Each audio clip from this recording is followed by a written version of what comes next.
Hello friends, this is in chemistry and your watching in chemistry classes. आज के इस video में आप ट्रांसलेशन सीख रहे हैं। ट्रांसलेशन में एक स्टेप आपको आगे बढ़ना है। आज के सेंटेंस में देखेंगे कि सभी सेंटेंस अलग अलग रूल्स से बनाए जाएंगे, सभी के अलग अलग रूल्स होंगे, लेकिन देखने में सिमिलर जरूर है।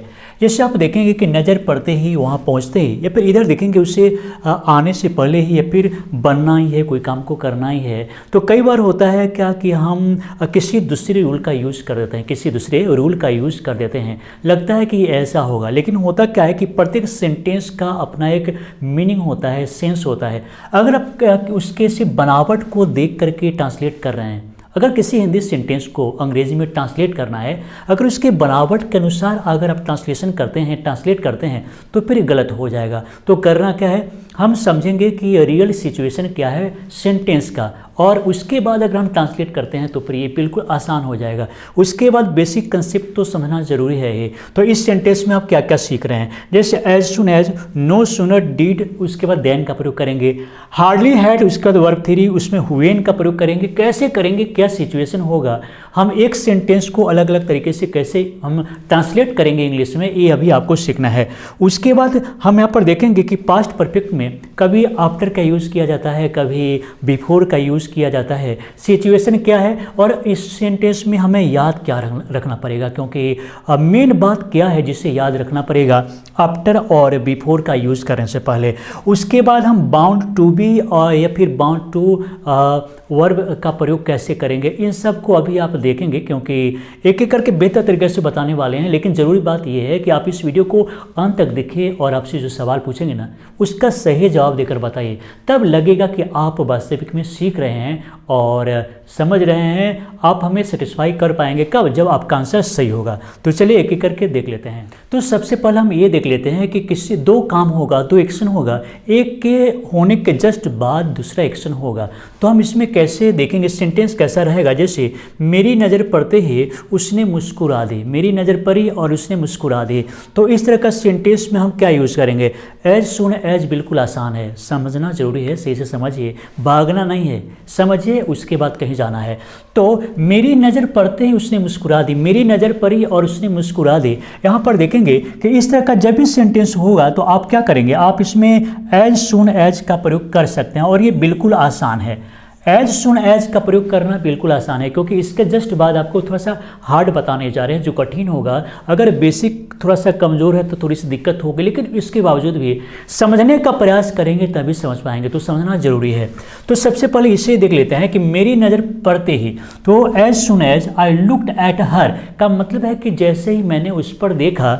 सी स्माइल का मतलब है कि उसने मुस्कुरा दी। तो ये तो बिल्कुल आसान है कि जब भी आप इस तरह का सेंटेंस हुआ कि जैसे ही मेरी नज़र उस पर पड़ी, या फिर मेरी नज़र उस पर पड़ते ही उसने मुस्कुरा दी, तो इस तरह के कंडीशन में आप क्या करेंगे, एज सुन एज का यूज़ करेंगे। बिल्कुल आसान है, एज सुन एज का प्रयोग करेंगे। उसके बाद दोनों तरफ जो है पास्ट इंडिफिनिट होगा, का मतलब है कि आप सब्जेक्ट प्लस वर्ब टू का प्रयोग करेंगे, और दूसरे सेंटेंस में भी सब्जेक्ट प्लस वर्ब टू का प्रयोग होगा, और बिल्कुल आसान है। लेकिन इससे थोड़ा सा हार्ड की ओर चलते हैं, थोड़ा सा हार्ड में चलते हैं। जैसे तुम्हारे जाते ही मेरी हालत बद से बदतर हो गई।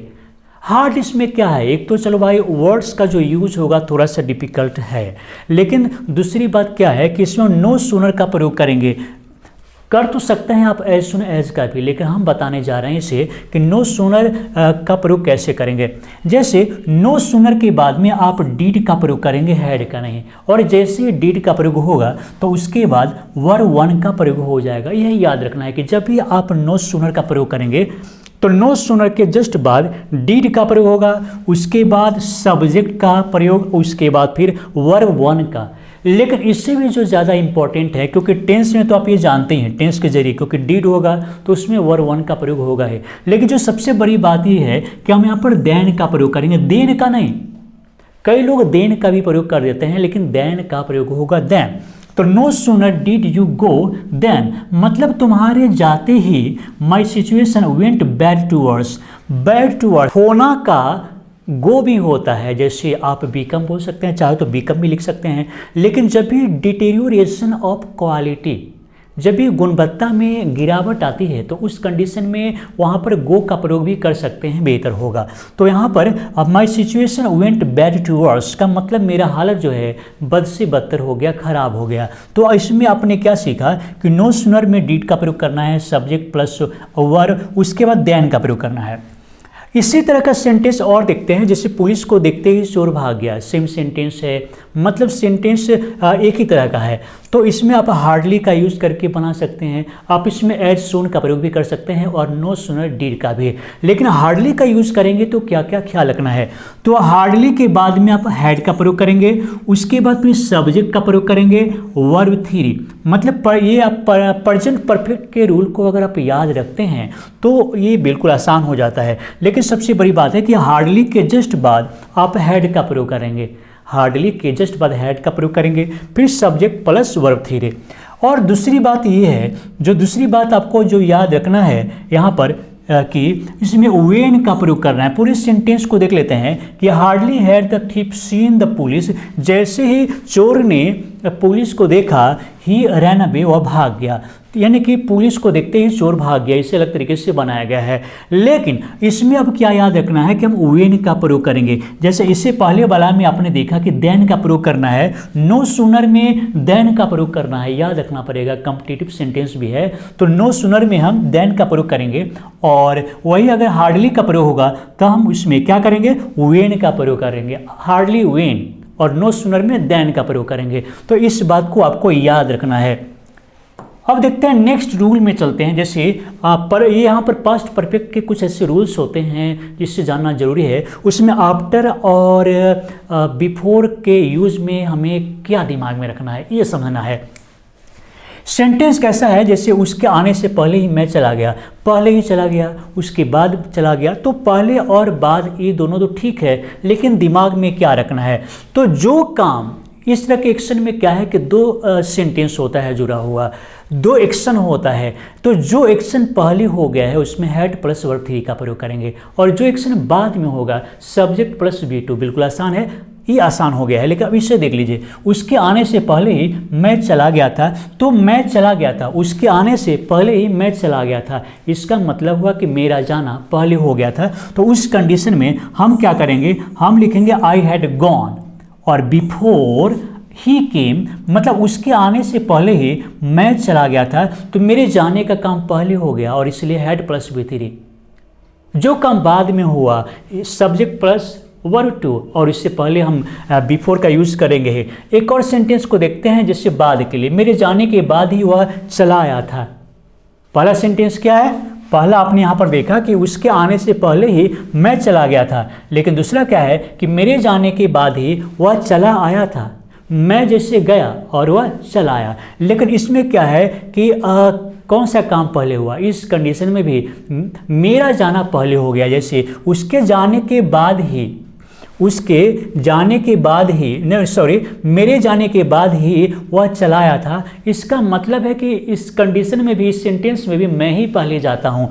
तो हम क्या करेंगे, हम लिखेंगे ही केम, वह चला आया, आफ्टर आई हैड गॉन, मतलब मेरे जाने के बाद ही वह चला आया, मेरे जाने के बाद ही। देखिए इस सेंटेंस में सिर्फ एक ही बात याद रखना है इस तरह के सेंटेंस में, कि जो एक्शन पहले हो गया है हैड प्लस V3 से बनेगा।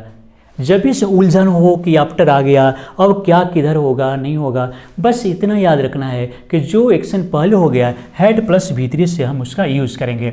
मेरे सोने के बाद ही उसने दवा खा लिया, मेरे सोने के बाद ही उसने दवा खा लिया, लेकिन इसके भले ही बाद ही उसने दवा खाया, लगता है कि ये काम बाद में हुआ, लेकिन वास्तविकता क्या है कि मेरे सोने के बाद, तो पहले मैं सो जाता हूँ, तो हम हैड यहाँ पर क्या लिखेंगे, पहले मैं सो जाता हूँ तो आई हैड स्लेप्ट ही लिखेंगे। तो यहाँ पर देख लेते हैं, ही टूक मेडिसिन, उसने दवा ले लिया, उसने दवा खा लिया, और आफ्टर आई हैड स्लेप्ट का मतलब है कि मेरे सोने के बाद ही। सेंटेंस जैसा भी हो एक ही बात याद रखना है, और वो है कि जो एक्शन पहले हो जाएगा हैड प्लस V3, जो बाद में होगा सब्जेक्ट प्लस V2। इस सेंटेंस में दिक्कत ये है कि कई स्टूडेंट्स को लगेगा कि इसमें हैव टू हैज़ टू का बोध होगा, जैसे उसे तो अमीर बनना ही है। अगर मान लीजिए कि मैं बोलता हूँ कि मुझे अमीर बनना है, तो क्या होगा, इससे क्या बोध होता है, और मुझे अमीर बनना ही है, तो फिर इससे क्या बोध होता है, जैसे देख लीजिए तो समझ में आ जाएगा, क्योंकि ये सिंपल चीज़ें मैं कई बार बता चुका हूँ, लेकिन जब हम क्वेश्चन पूछते हैं तो पता चलता है कि हमें इससे और क्लियर करना चाहिए। तो उसे अमीर बनना ही है, यहाँ पर सर्टेनिटी का बोध होता है, मतलब निश्चितता का बोध होता है कि उसे अमीर बनना ही है। लेकिन हम बोलते हैं कि मुझे अमीर बनना है का मतलब है ये नेसेसिटी है, उसे डॉक्टर बनना है, ये नेसेसिटी है, अनिवार्य है, आवश्यकता है। तो जब अनिवार्य हो, आवश्यकता हो, नेसेसिटी हो, कंपल्सन हो, तो उस कंडीशन में हैव टू, हैज़ टू का प्रयोग करेंगे। लेकिन जहाँ पर निश्चितता हो, जहाँ पर सर्टेनिटी हो, उसमें बाउंड टू का प्रयोग करेंगे। तो उसे तो अमीर बनना ही है, तो he is bound to be rich, he is bound to be wealthy. तो हम इसमें क्या करेंगे, टू यानी कि हेल्पिंग वर्ब के साथ में, वर्ब टू बी के साथ में बाउंड टू का प्रयोग करेंगे। और सिचुएशन के अनुसार कभी बी होगा, कभी वर्ब वन हो सकता है, जैसे उसे तो यहाँ आना ही है। जैसे हम बोलते हैं कि मुझे जाना है, तो आई हैव टू गो, और मुझे तो जाना ही है का मतलब है कि ये सर्टेनिटी है, और उसमें बाउंड टू का प्रयोग होगा। छोटी छोटी बात है, लेकिन उसमें सिचुएशन को समझना जरूरी है। जैसे एक दिन तुम्हारी भी शादी होनी ही है का मतलब ये है कि ये सर्टेनिटी है, सर्टेनिटी है कि होनी ही है, होनी ही है। तो हम क्या करेंगे, सम डे या फिर और डे भी लिख सकते हैं। Some day you are bound to get married, some day you are bound to get married का मतलब यहाँ पर एक निश्चित है कि शादी तो होना ही है, मजबूरी नहीं है, बल्कि यहाँ पर निश्चितता है, सर्टेनिटी है। तो हम लिखेंगे some day you are bound to get married. Next sentence को देखते हैं, चोर को पकड़ा जाना ही है, पैसिव फॉर्म में है, और ये तो निश्चितता है कि पकड़ा जाना ही है। जब पुलिस निकल गई है पकड़ने के लिए, खोज रही है, तो पकड़ा जाना ही है। तो इस कंडीशन में हम क्या करेंगे, बाउंड टू का प्रयोग करेंगे। The thief is bound to be caught, और यहाँ पर वर्ब थ्री का प्रयोग हम कर रहे हैं, क्योंकि पैसिव फॉर्म में इस तरह का सेंटेंस जब भी हो तो to be plus verb three का प्रयोग करेंगे। इन्फिनेटिव का पैसिव बनाने के लिए ही to be plus verb three करते हैं। तो the thief is bound to be caught, चोर को तो पकड़ा जाना ही है, ऐसे बोल सकते हैं। तो अब बारी है आपसे सवाल करने की, और डायरेक्ट हम सवाल पूछते हैं, लिखा हुआ नहीं है। चलिए, तो ट्रेन को आना ही है, ट्रेन को आना ही है। अब यहाँ पर आपको मजबूरी दिखाई दे रही है या निश्चितता दिखाई दे रही है, आपको कंपल्सन दिखाई दे रही है या पर सर्टेनिटी दिखाई दे रही है। ट्रेन को आना ही है, तो यहाँ पर क्या होगा, आपको क्या लग रहा है कि ट्रेन को आना ही है, निश्चितता दिखाई दे रही है कि आना ही है, एकदम तय है। तो इस कंडीशन में आप क्या करेंगे, बाउंड टू का प्रयोग करेंगे। आना के लिए क्या होगा, कम का यूज अच्छा नहीं माना जाएगा, तो क्या करेंगे, आना है तो अराइव का यूज करेंगे। सिंपल है, बिल्कुल सिंपल है। तो हम देखना चाहते हैं कि आपका आंसर कितना सही होता है। हर एक व्यक्ति जो भी हमारे वीडियो को देखते हैं आंसर जरूर दीजिए, क्योंकि इसके जरिए आपका नाम भी याद रखते हैं, नाम याद रखते हैं, और बस सोचते कभी मुलाकात आपसे हो जाए, क्योंकि नाम तो याद है ही, बस मिलना, बस मिलने की बाकी है। तो ज़रूरी है कि आप कमेंट कीजिए, और आपके एक एक कमेंट को हम चेक करेंगे, बताएंगे कि आपका आंसर कितना सही है, गलत है, क्या इंप्रूवमेंट होनी चाहिए।